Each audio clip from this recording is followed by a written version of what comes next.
वो पाप कराएगा। इसलिए सबसे पहले आत्मा को शुद्ध करो, मोह से दूर करो। दूसरा, संसार की कोई भी संस्था बिना अनुशासन के नहीं चलती है। भगवान कपिल कहते हैं, मैया मद भयात बात बातोयम सूर्यस्तपति मद भयात वर्षत इंद्र दहत्यग्नि मृत्यु चरती मद भयात। मेरे भय से ये हवा चलती है, बहती है।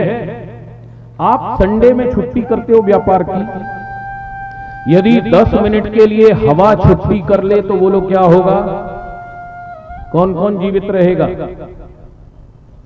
10 मिनट के लिए ये हवा बंद हो जाए, श्वास,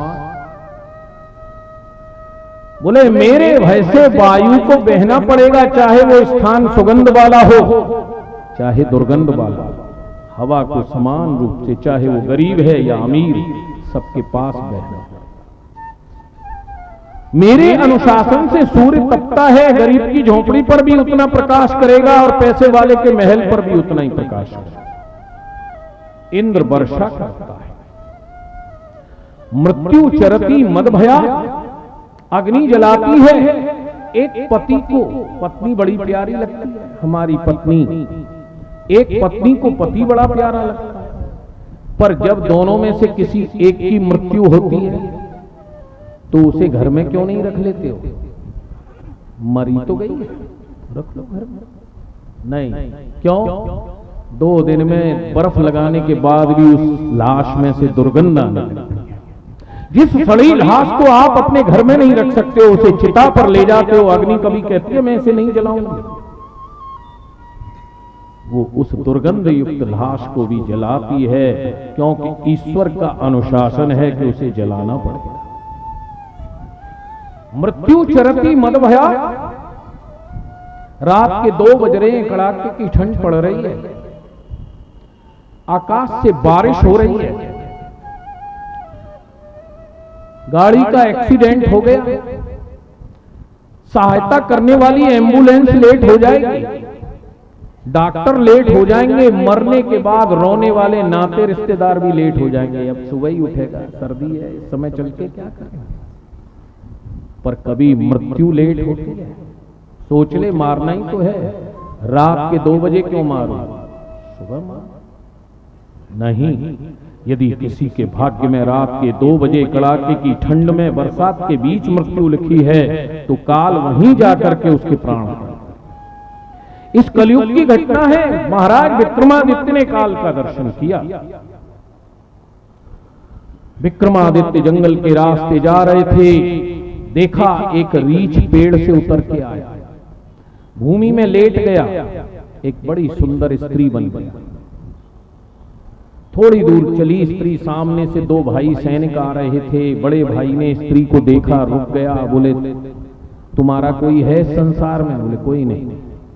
मेरे से विवाह करोगी? हाँ। वो स्त्री उनके साथ चल रही। थोड़ी दूर जाने के बाद भाई ने देखा कि भूख लग रही है, एक कुएं के किनारे दोनों को बिठा दिया, छोटे भाई को और स्त्री को। बोले मैं तुम्हारे लिए भोजन लाता हूं। नगर में जाके भोजन लेके आया। पीछे से स्त्री छोटे भाई से बोली देखो तुम्हारे भाई के बाल तो कुछ सफेद हो रहे, बूढ़े हो रहे, मैं तुमसे विवाह करना चाहता हूं। छोटा भाई बोला अरे वाह, तुम तो हमारे बड़े भाई से वादा कर चुकी हो, अब तो हमारी माँ के समान हो, हम नहीं ये पाप करेंगे। बोले अभी फेरा थोड़ी डाले हैं, बात ही तो की है, तुमसे शादी कर लेंगे। बोले नहीं। जैसे ही बड़े भाई को आता देखा, कपड़े फाड़ के चिल्लाने लगी तुम्हारा छोटा भाई बड़ा दुष्ट है, तुम्हारे जाते ही इसने मेरे साथ दुष्कर्म किया। बड़े भाई ने विचार भी नहीं किया। बोले क्यों रे दुष्ट, ये तेरी भाभी तेरी माँ के समान, इसके साथ ऐसा अन्याय।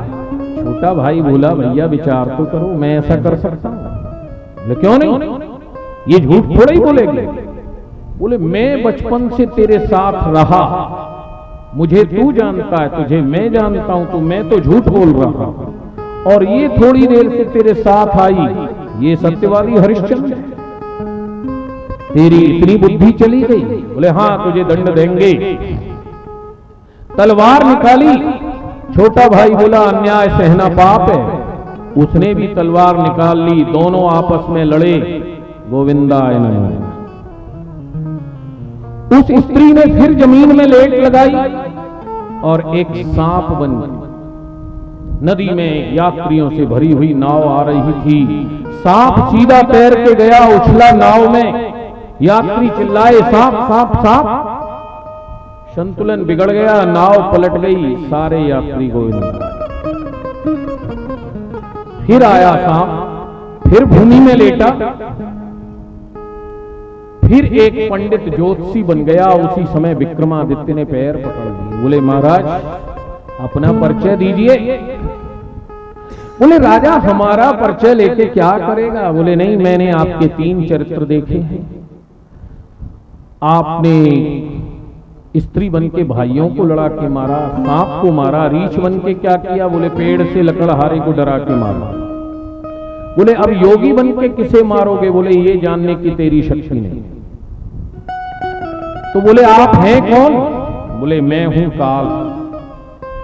तो बोले आप तो किसी को भी मार सकते हैं, ये इतने भेष बदलने की क्या आवश्यकता? बोले मैं भी किसी की आज्ञा से बंधा हुआ। वो जिसके भाग्य में जिस तरह से मृत्यु लिख देता है, जिस समय लिख देता है, मैं वही रूप बना के उसी जगह जाकर के उसे उसी प्रकार से। भगवान कपिल कहते हैं मैया ये संसार मेरे अनुशासन से बना, और हम आज हमारा संसार अनुशासनहीन हो गया। एक पुत्र पर पिता की नहीं चलती,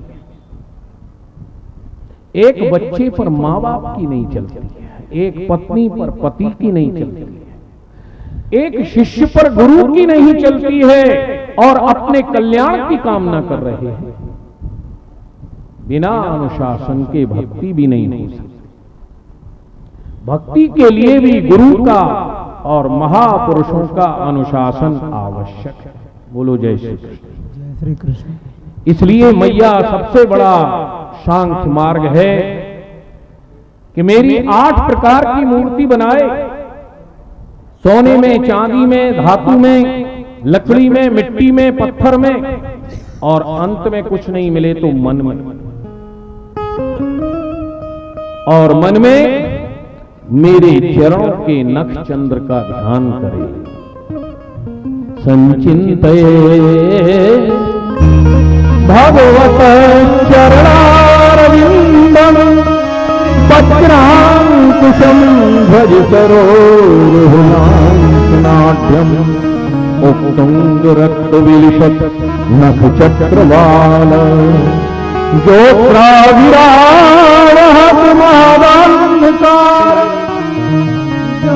ठाकुर जी के छो लाल लाल कोमल चरणों में जो नख हैं, उनकी ज्योति को अपने मन में बसाओ।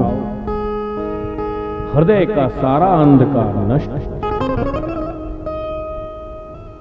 माता पिता के संसर्ग से ये जीव मां के गर्भ में आता है, 1 दिन का बुदबुदा के समान होता है, 10 दिन का बेर की गुठली के बराबर हो जाता है, 1 महीने का पिंड बन जाता है, 2 महीने के में सिर और धड़ हो जाता है, 3 महीने के में हाथ पैर उंगलियां आ जाती हैं, 4 महीने का जब ये गर्भ में होता है तो रोम मांस मज्जा आ जाती है, 5 महीने के में आंख नाक कान के छेद होकर के प्राणवायु आ जाती है, 6 महीने का ये मां की कोख में दाएं से बाएं घूमने लगता है। मां गरम खाती है तो उसे गरम लगता है, मां ठंडा खाती है तो ठंडा लगता है, तीखा खाती है तो तीखा लगता है।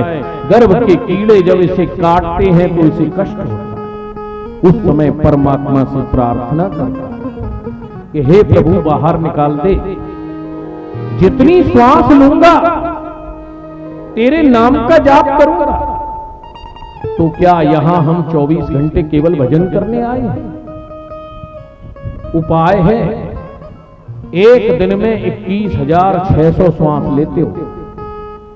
24 घंटे में कितनी? 21,600। 21,600 नाम जपने में कुल 1.25 घंटा लगता है।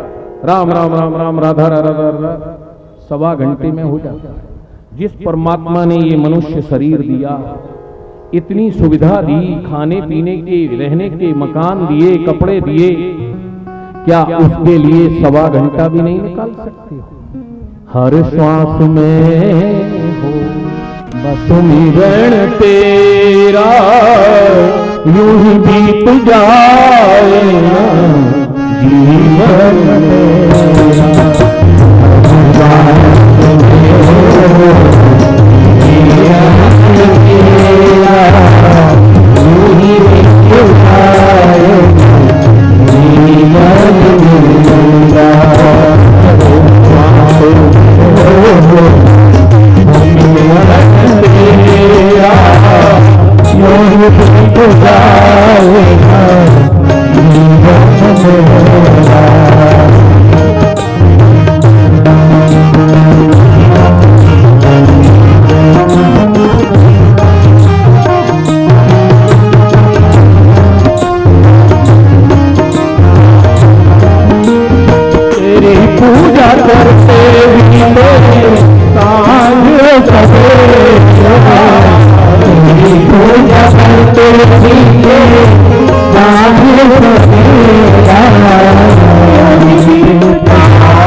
तुझको निहारूं, नैनों की खिड़की से तुझको निहारूं, नैनों की खिड़की से तुझको निहारूं, मन में बिठा दे तेरी आरती उतारूं, मन में बिठा दे तेरी आरती उतारूं,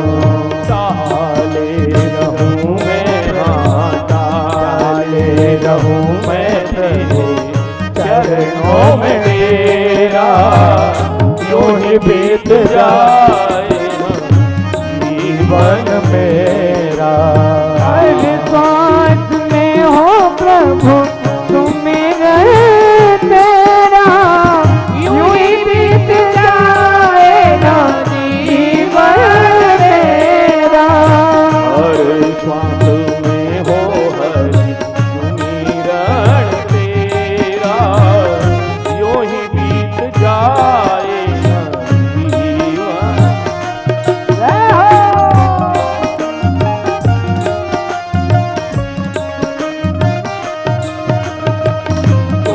तेरा प्यारा हो मेरे दिल का प्यारा, जो भी तेरा प्यारा हो मेरे दिल का प्यारा, जो भी तेरा प्यारा हो मेरे दिल का प्यारा, मेरे सिर का ताज हो नैनों का तारा, मेरे दिल का ताज हो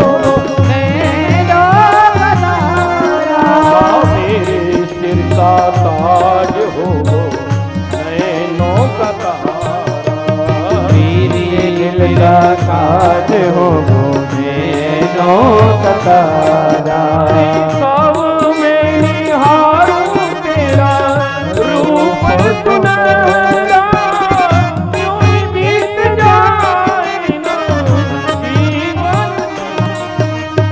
हर रात में हो प्रभु मेरा यूं ही बीत जाएगा जीवन मेरा। सब में निहारूं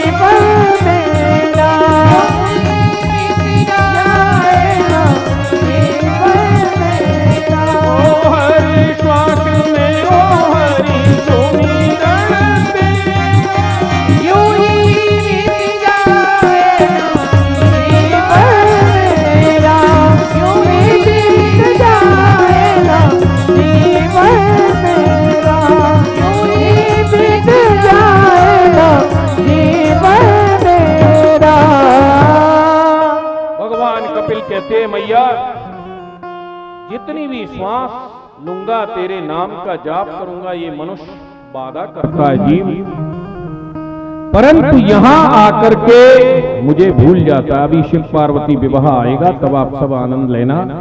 थोड़ा सा प्रसंग बीच में शेष है, उसे सुना दे, उसके बाद में ये प्रसंग आएगा। अपनी माता देवहूति को बिंदुसर पर सांख्य शास्त्र का उपदेश देकर के भगवान कपिल समुद्र के बीच में सुंदर वन में जाकर के तपस्या करने लगे और माता देवहूति को मुक्ति प्रदान कर दी। देवहूति सिद्धपुर में नदी के रूप में बह करके भगवान के चरणों में लीन हो गई। आज भी आप जिस गया श्राद्ध को करने के लिए गया जा रहे हैं, वो पिता गया है, परंतु माता का श्राद्ध करने के लिए सिद्धपुर अहमदाबाद के पास में और नाथक द्वारे के बीच में है, जहां बिंदु सरोवर है। भगवान कपिल ने जहां अपनी माता को मुक्ति की थी, वहां मात्र गया होती है, माता के लिए वहां पिंड किया जाता है। अपनी मां देवहूति को मुक्ति प्रदान करके भगवान कपिल समुद्र के बीच में सांख्य शास्त्र का वर्णन करके भगवान का भजन तपस्या करने लगे। सुखदेव जी कहते हैं, राजा परीक्षित, ये देवहूति के वंश का वर्णन किया। जो देवहूति के 9 कन्या थी, वो 9 ऋषियों के साथ विवाह हुआ। उनमें अनुसुईया का विवाह महर्षि अत्रि के साथ। अत्रि के घर में भी भगवान का अवतार हुआ। अब हमको ये बतला दो, अभी तक कितने अवतार सुनाए हमने? गोविंदाय नमः। आगे का अवतार तब सुनाए 5, उनको याद 5। अब छठा अवतार अत्रि के यहां भगवान दत्तात्रेय का हुआ। कैसे हुआ? ये ईर्ष्या बड़ी प्रबल है, बड़े से बड़े को छोटा बना देती है। मां अनुसुईया पतिव्रता स्त्री थी, उनके पतिव्रत धर्म से सूर्य का प्रकाश भी फीका पड़ गया। हमारे बाबा नारद जी बैकुंठ में गए लक्ष्मी मैया के पास। लक्ष्मी मैया बोली, नारद जी देखो, संसार में मेरी चमक का प्रकाश, सारा संसार लक्ष्मी चाहता है। नारद जी बोले, अनुसुईया के पतिव्रत धर्म के आगे तुम्हारा सारा प्रकाश ढीला है, फीका है। अच्छा। फिर नारद जी ब्रह्मलोक गए। ब्रह्माणी बोली, देखो हमारे ज्ञान का प्रकाश। नारद जी ने वही बात कह दी, बोले अनुसुईया के धर्म के आगे तुम्हारा प्रकाश भी फीका है। कैलाश पर गए तो मां पार्वती ने भी वही बात कही कि मेरे जैसी शक्ति है किसी में? बोले अनुसुईया के धर्म की शक्ति बहुत बड़ी। अब तीनों के मन में ईर्ष्या आ गई। बोले अनुसुईया का इतना बड़ा नाम हो रहा है कि नारद जी भी बड़ाई कर रहे थे। और जब ईर्ष्या आ जाती है तो जीव पाप करने से भी नहीं सक जाता। जब ब्रह्मा विष्णु त्रिदेव पहुंचे तो तीनों माताओं ने जिद पकड़ ली। बोले अनुसुईया के धर्म को नष्ट करो तभी आना हमारे पास, पहले नहीं। अब याद रखिए, धर्म एव हतो हंति धर्मो रक्षत रक्षत। यदि धर्म की हत्या करोगे तो तुम छोटे बनोगे, चाहे भगवान ही क्यों न हो। और धर्म की रक्षा करोगे तो धर्म तुम्हारी रक्षा करता है। तीनों भिक्षुक का भेष बना के अनुसुईया के दरवाजे पर गए, कुंडी खड़खड़ाई, ओम भिक्षान दे। माता अनुसुईया बाहर निकली, बोली कहिए। बोले हम भिक्षा लेने आए। कंदमूल फल दिए। बोले नहीं, हम तो बहुत विशेष भिखारी हैं, विशेष प्रकार से भिक्षा चाहते हैं, ऐसे नहीं। अनुसुईया बोली कि कैसे चाहते हो? बोले बिना वस्त्र के आओ तब हमें भिक्षा दो। अब तो संकट आ गया। बोले यदि बिना वस्त्र के आती हूं तो मेरा पतिव्रत धर्म नष्ट हो जाएगा। और दरवाजे से अतिथि निर्मुख लौटता है तो आज तक के सारे